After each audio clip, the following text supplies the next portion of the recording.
Hello and welcome to the Guardian Talk Radio. This is a video I'm making.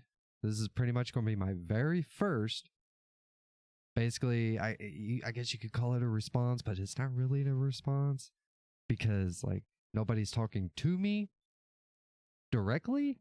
So this is more of like a reaction, but it's not really a reaction because I've already seen it. So I don't know how to really describe it. It's basically, I guess you could call it as my comment section, my personal comment section. I make a video out of it. So, but the guy that I'm going to be, I guess not really having a back and forth, but he'll make his statements. I'll butt in, say some things. This could be part one, and there could be more because it's like 18 minutes, and which is all audio form. And if you want to find his video specifically without me interrupting or anything, you want to get all of the context, then I have a link in the description for this. And we'll do this every once in a while, probably once a week. I don't know how often I'm going to do this. So figure I'd just try it out, see what happens. Why not? So, all right. And like I said, I'm just going to call him Welder because it makes sense. The Pliny, I think it's Pliny is what, okay, I'll just call him Pliny. Screw it. So I'm going to go ahead and let him discuss. And whenever I decide that I want to butt in, I will. Today, we're going to talk about Destiny 2's brave new world of even more terrible monetization. The fact is, the game has never been smaller or a worse value, and it's at this very moment that Bungie has decided they think it's cool to sell a dungeon, a few armor sets, and a couple of exotics for $20. This time... Okay, so just to give some context of when this was done. This was actually done a few months ago, and it was, I believe it was before, I would say it would have to be during the season of Splicer, I believe. And it was before we even had the whole, the 30th anniversary that Bungie did, which in order to play the game or to be able to participate in the dungeon, you had to pay for it. Which there was a lot more involved. I feel he's going to explain it for me, but I feel like it's kind of downplaying, like, oh, we only got this much, but they priced it at this high. But there's going to be a whole slew of talking points that he's going to go over that's I hear all the time, and I actually want to have this conversation and actually put in my 2 cents. So I'll let him continue. The backlash is warranted. I've played Destiny since the beta of D1. I've been with the game through every disaster and controversy, and through most of that, I have usually been the one who's been pretty forgiving of the game. Destiny 2 has slowly pushed the boundaries on its pricing model. The off-year expansions have gotten simultaneously smaller and more expensive. The Taken King and Forsaken were the only 2 expansions in the game's history that felt like they truly provided excess value, while the value that was provided by Rise of Iron was more than that of Shadowkeep, which was actually more than that of Beyond Light. While this has happened, Bungie has explained that it's simply not able to produce DLCs like Forsaken or the Taken King ever again, and we should expect expansions to be smaller as more developer time is spent producing seasonal content. Okay, so just in order to get a better understanding about all this, okay, we understand that Beyond Light was very shallow, so shallow, and it was at the same price as what I would assume Forsaken was, but the way I seen it, it was worth investing because I felt like for me personally and for anybody, like I don't speak for nobody. So this is all just based on my opinion. Beyond Light was basically like the reset button for Bungie after the separation between Bungie and Activision. So, yeah, I mean, you got a point, but. And right now, currently, I know this is not fair, but I'm going to have a point for it. We're currently like in Witch Queen, and a lot of his statements are not going to be what is current now. So, but I'm going to have a point to that whenever he gets to it. So let's continue. That the game never again suffers from a content drought like the one that existed between The Taken King and Rise of Iron, which was a full year of almost nothing aside from the Sparrow Racing League and the occasional barely there holiday event. Before I go further into this, I do want to make it clear that I actually think Bungie deserves credit for the seasonal model. No matter each individual season's flaws, there is at least a steady stream of stuff to do in Destiny 2. Now, often that thing is something stupid, like Seraph Towers, but even Seraph Towers are better than the year of nothing that happened after The Taken King. Which we're not really seeing much of that anymore. Like Seraph Towers, those public events that we see on various different planets. We don't see that. But those were actually kind of fun. I enjoyed them. Like, they were really nice to mess around with, get loot, just kind of keep you busy. There are 3 big problems with Destiny 2 right now as far as I'm concerned, and all of them boil down to being an issue of value. Let's start with the biggest one. The content vault is inexcusable. Oh, this one always comes up. It's always like the content vault, to the content vault or the Eververse, which he will be discussing here after a while. And I will have a point with that as well. So the content vault basically, and he's going to explain it himself as well. They basically take old content, old planets or whatever, and they throw it in the vault so that they can give it back to us. But let him continue, and I will also have something to say. I started playing World of Warcraft very soon after it launched. Aside from Half-Life, GTA Vice City, and the first Call of Duty, it was basically the only game I played from like 1994 through the Warlords of Draenor expansion. We had very little money back then, and I had a PC that could barely run anything at all. Still, WoW, I could run. WoW, like Destiny, had a committed group of players that alternated their time between playing the game and complaining about all the stuff in the game that pissed them off. Still, it managed to keep millions of people playing for years and years on the strength of its expansions and the truly massive amount of content that existed in the game. I eventually stopped playing mainly because I found that the tab targeting combat just wasn't that engaging anymore. And when we were finally secure enough that I could buy a used Xbox 360 in 2013, I stopped playing and have not been back since. All that time, there were people like me who loved an ever-expanding, always online world, but wanted it married to something that had far more engaging combat. When Destiny was announced, it was like a game that had been designed to be exactly what I had always wanted. So I started playing right when the beta was available on the... Okay, so we're just going to cut in for this. It sounds like to me that's a lot of people that make this argument. It's always, I want Destiny to be like WoW. I want Destiny to be like this game. And it's like, why can't we just let Destiny be Destiny?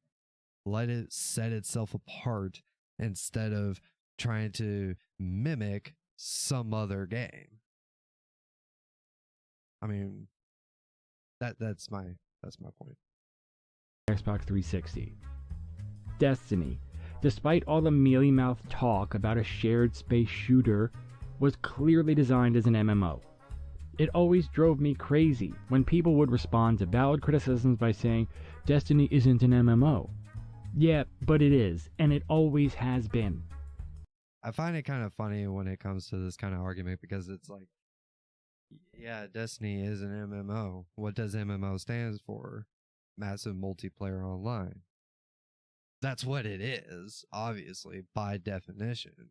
But anytime that you put MMO, MMORPG, MMORPG adventure, or whatever it is that they decide that they want to put on there, they compare it to every other single MMORPGs. Like, it's got to be like exactly the same, which really doesn't make any sense to me. But continue. Oh, hang on. Lost my. I am so glad they finally admitted that, but from the very start, this game was marketed as an MMO. This led most players to assume there would be an ever-expanding world. So when Destiny 2 was announced as a full sequel, there was quite a bit of pushback. I was willing to give Bungie a pass on this one, because by the time D2 was released, Destiny was already looking somewhat old and outdated, and definitely was held back by the Xbox 360 and PS3. Destiny 2, however, remains one of the best looking games around, and runs on PC and the current generation of hardware exceptionally well. Yes. There is no real need for Destiny 3, unless there was going to be a fundamental redesign of how maps are built or how enemies and encounters are designed, and that's not going to happen. Okay. So this is the opportunity to truly build Destiny into the World of Warcraft replacement many of us have wanted from the start. And make no mistake, Destiny is filled to the brim with people like me. Yes, Next time you're in a raid, ask around and you'll find a significant portion of the player base is lapsed WoW or Guild Wars players. That is true. I mean, you're going to find a lot of people like that, but you know, it's almost like whenever people try to, you know, compare Destiny 2 to Final Fantasy 14. It's like, those are two completely different games. Just because it's an MMO, I mean, basically, by definition, that's what it is. So, but I just love how a lot of people just like, well, I come from playing WoW, and I want Destiny to be more like WoW. And it's like, really though? Why can't Destiny just be Destiny, like I said? Continue. WoW did a ton of things right, but if there's one core thing about the game, it's existing in a huge world and giving reasons for that world to exist. As a max level player, you may not have a reason to visit the low level areas that often, but you do need the crafting materials that are there. You can buy them from players who are leveling, or you can go there yourself. Or you can run old raids solo to get armor sets or weapons for transmog. Or you can farm ultra rare mounts. Or you can roll a new character and play those old areas and storylines again. Lastly, even if you rarely ever have a reason to go to Duskwood or You know, I'm going to have to say this part. When it comes, like I said, this is not really fair to compare, but it's that mindset, you know? And I think it needs to be pointed out that before, you know, like right now we're in Witch Queen, and now you can actually go back and replay the campaign on normal, or you could do it the legendary version. So I think you're kind of getting a little bit of what he's saying now. But a lot of that other stuff, I just don't see how it fits. But we do have transmog, and it's really not that bad. But we'll continue. Stranglehorn Vale, the fact that it exists makes you feel like you're existing in a larger world that goes on outside of you. Destiny has always struggled with this aspect of the MMO experience because its open world map design is more akin to an interconnected set of linear FPS levels. When you combine this with the fact that planetary materials have always been totally pointless, and there being no kind of player-driven economy or really crafting system, we'll see what happens now, but I sincerely doubt it's going to be a deep crafting system. Well, right now, as of right now, with the Witch Queen, the crafting system, English is hard. Crafting system is a little, so it is kind of rough at right now, but I think it could be better. And hopefully, Bungie will be able to make it better. And like I said, this was like 4 months ago that this video was uploaded, so, but I think it still stands for everything that he's speaking on and is about to speak on. So I think it's still relevant. you're left with a world that's kinda lifeless outside of the playlists. The patrol maps do work pretty well as gameplay levels, despite them being so easy it's stupid, but they don't serve any wider purpose. This has led Bungie to believe that they have no value at all, and that is where they are wrong. I don't care about the shifting reasons Bungie has given for why huge swaths of the game I've bought are disappearing in a way that no other game in history has ever attempted. At first, they said it was an effort to save hard drive space. Okay, so we're on the discussion of Content Vault. Basically, they take away what you paid for. Well, so far they've taken 2 expansions, pretty much. Or no, they took all the first 3, so Red War, Curse of Osiris, and Warmind. All of those are gone. And then drop that Witch Queen. Then Forsaken's gone. Which, yeah, I feel like, okay, well, I played through it. I got the experience. It wasn't really something I was going to go back the way it's designed, which, like the way Witch Queen is. Now, if Forsaken was designed the same way as Witch Queen, which is kind of backpedaling a little bit here, it served its purpose. It's been around for a couple years or a few years whenever Forsaken actually dropped, and all the other old expansions, those been around. Now, the argument I could see is, okay, well, newer players will not get to experience that, but who are we trying to build Destiny for? A bunch of just new players, or are we trying to build the game to be for just about anybody and everybody? Try to get that equilibrium, that balance. Continue. But that is ridiculous, as Destiny isn't close to being the largest game around. The latest COD is like Pretty 70 close. gigabytes larger than Destiny 2 has ever been, and I certainly don't give a shit if it's hard for them to chase down bugs. Destiny 2 is, for all intents and purposes, a subscription-based MMO. It sells yearly expansions, quarterly seasons, and has a huge microtransaction store. Year 5 of Destiny 2, if you want to play everything that comes out, will cost a... Whoa. Okay, yes. He's going to get on to that subject, the Eververse, here pretty quick. It's really not that big. Bro, like seriously, it's not. It's probably one of the best microtransaction stores you could ever come up with. Like, in my opinion, my humble opinion, I think it is one of the best. Just for the fact that it's like, come on. This is ridiculous. I mean, okay, you would have a point if they had what they have right now and loot boxes. Could you imagine what it would be like if they had loot boxes? Which I am so glad that they don't. Like, majority of the games do.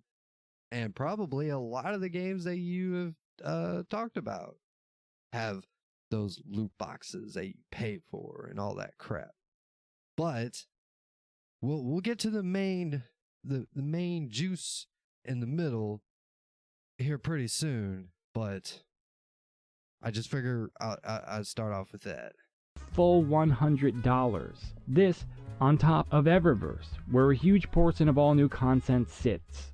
I don't even care about charging for things like exotic ornaments, but it fundamentally hurts the game when the answer to, holy crap, where did you get that cool emote, is always, oh, I bought it in the store. Not always. Come on. Don't be fibbing like that, bro. Don't be fibbing. Okay, listen. All right.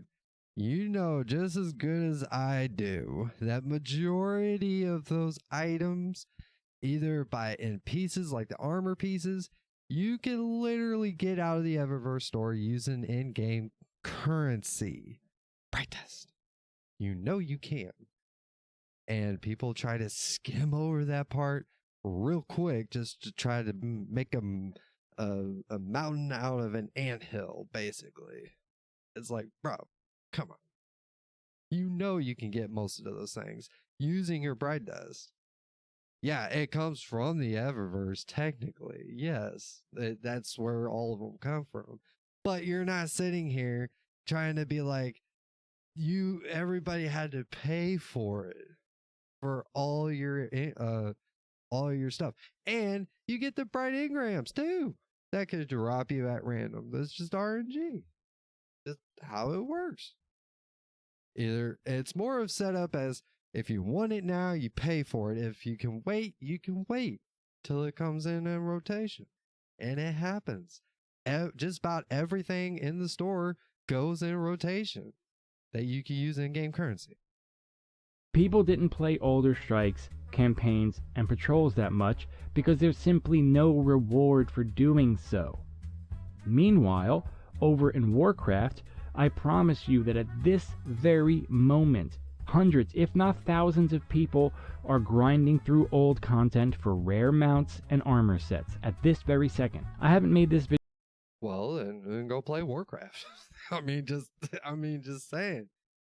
Like, just because Destiny is not Warcraft, I mean, or Warframe or WoW or whatever, doesn't mean come on. Like, please. Video before because it felt like beating a dead horse, but we're now about to lose the best campaign in Destiny 2, and for what? What tangible benefit does the paying customer get from this? You'll find out. Well, this is talking to your past self. You already figured it out by now. A slightly reduced file size? I'm good, dude. I've got like 8 terabytes of SSD storage on my... Good for you. So my point of all of this is, even if they never vaulted anything, I have asked this question. Let's say you were able to have everything, and think of Witch Queen right now. Everything from right now and past. If you're able to keep everything, that's going to be huge, bro. That's going to be huge. That's what she said. But at the same time, no. And it's like most of that stuff probably wasn't getting hardly any interaction. And I think he's going to make a point. If not, I'll go back to it. But let's go. Machine. I can spare the space. If the issue is console storage space, check it out. How about a far better solution like allowing separate installs? COD allows you to install the campaign, multiplayer, zombies, and Warzone, or one of them, or all of them. If it Yes, Bungie, do what everybody else does. Why not? Really is because it's too hard to squash bugs and older content, then try harder. Because yeah, Bungie, try harder. Yeah, because I'm a gaming developer and I know exactly what I'm talking about. Oh, Jesus Christ. If I had somebody talking like this to me where I work at, I would not be a happy camper. removing literally hundreds of dollars of stuff we bought is terrible. No. Okay, so here we go. He's going to make this big old ordeal about how they have vaulted all of our content that we bought and paid for. Heard this comment so many times. And let me break it down for you. So, yes, all the expansions that nobody plays anymore or was ever even really playing anymore, it was really there for like new players that were coming in. And now they're trying to like make the game a little more accessible for newcomers. However, you didn't pay for Mars. You didn't pay for Mercury. You did not pay for any of the planets that were vaulted. And here's my proven point. When Beyond Light dropped, you got Europa, right? You paid for the expansion, but you did not pay for that planet. Hence, the reason that I know this is because you go, if you're a free-to-play player and you don't spend a freaking dime, you're like just a new light, Like, go in it on an account. You can still access all of those things. You can still access Europa without even buying Beyond Light. And you can also access right now with Savathun's Throne World after you go through the story mode type stuff. Once you, because you got to do all that first just to gain access. It's kind of like how they did with the Dreaming City. So that being said, you did not pay for your for any of the planets. So yes, I can see your points when it comes to the content itself, that it's no longer for you, like you can't access it anymore. But you didn't pay for the planets. But we're going to try to make this big ordeal to make a point, I guess. Continue. No matter how you slice it, there is no defense of it, man. Destiny should have been focusing on how to make this old stuff relevant. Things like having the new Eververse stuff bought in the microtransaction store only after you find it in the game. Imagine if every one of those weapon ornaments was a world drop. What? That? Huh? Like, what? So everything in the Eververse, you cannot obtain in the Eververse unless if you've already received it in a world drop. What? Why would you do that? That makes no sense. I may be misunderstanding you. That I got a feeling that's what it is. But yeah, that don't make no sense. I get this emote that will drop in one of the dungeons, and now I can go buy it in the Eververse. Huh? That I don't know. Continue. That you had to get. And then you can unlock it in the microtransaction store. That's how you drive people into the open world, or older strikes, or older raids. Instead, come December, we will have lost 5 full campaigns, at least 5 raids, several dungeons, 6 entire... Okay, hang on. 5 full expansions.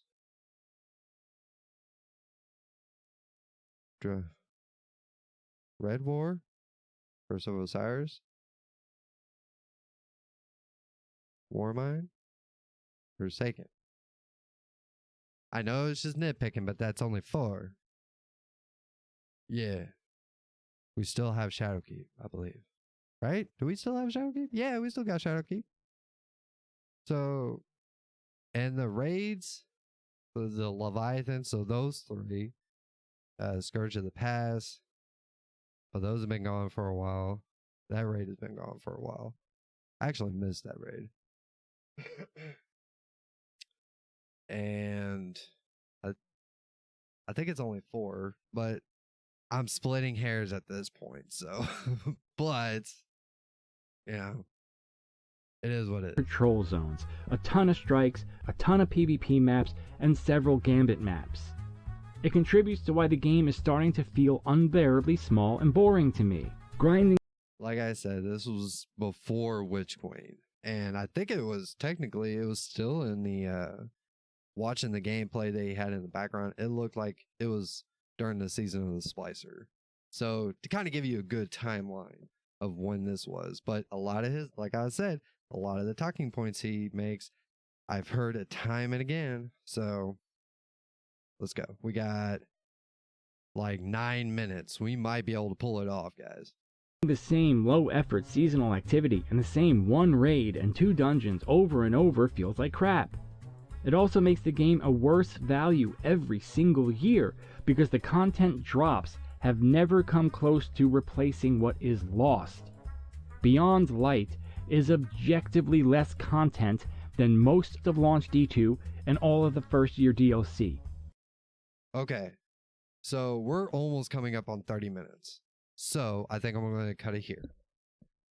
We're going to stop it here. I'll keep the timing, and we'll have a part 2 so I can do this up in 2 videos. So if you are watching this and you would like to actually be a part of this live, I will be doing more of these later in the future. I don't know how many or how often. It just really depends on how many people I want to discuss these topics with. But I do appreciate you being here. And until I see you again, Guardians, you stay classy.